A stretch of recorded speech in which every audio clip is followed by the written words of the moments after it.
আসসালামু আলাইকুম এভরিওয়ান। আজকে আছে ফ্রাইডে, জুম্মার নামাজ। তো আজকে ভিডিওটা একটু বড় আছে, সবাই অবশ্যই দেখো। তো জুম্মার নামাজের জন্য সকাল সকাল দোকানের কাজ কমপ্লিট করার পর মসজিদে চলে আসলাম নামাজে।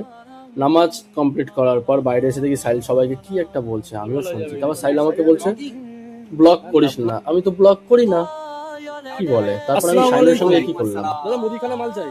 নাম্বার 1 সাদা শাইনের কালো। দোকানে আমি ব্লক করে দিলাম। তো ভালোই হয়েছে, 50% ডিসকাউন্ট আপনারা পেয়ে যাবেন, চলে আসুন। 50% তারপর ওখান ডিসকাউন্টে থেকে হবে। বার হয়ে আসলাম আমাদের অফিসে। অফিসে দেখি ভাড়া মাহফিলে সবাই বসে আছে।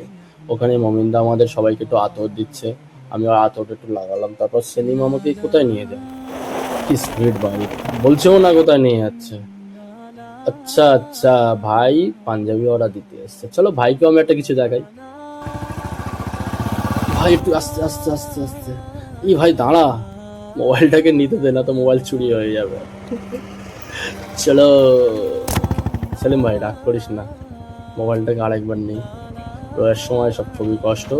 চলো, না চলো না, এবারে আমাদের ইফতারের টাইম হয়ে গেছিল। তো আজকের ছিল আমাদের লাহোরে তেঁতুলতলায় একটা মাদ্রাসা আছে, সেখানে আমাদের ইফতারের দাওয়াত।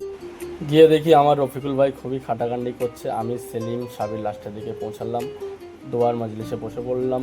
মজলিসে বসে দেখি ইফতার খোলার সময় এক সাইডে দেখি আমাদের নেতা আর এক সাইডে আমাদের প্রেসিডেন্ট, আমি তার মাঝখানে, ফিলিংসটাই আলাদা। তারপর নামাজ ওখানেই কমপ্লিট করার পর দোকানে চলে আসলাম। দোকানটাকে আবার গুছিয়ে নিলাম, পরিষ্কার পরিচ্ছন্ন অবশ্যই করতে হয়। আচ্ছা বেশি করছি। আসসালামু আলাইকুম এভরিওয়ান, টাটা, সবাই ভালো থাকে।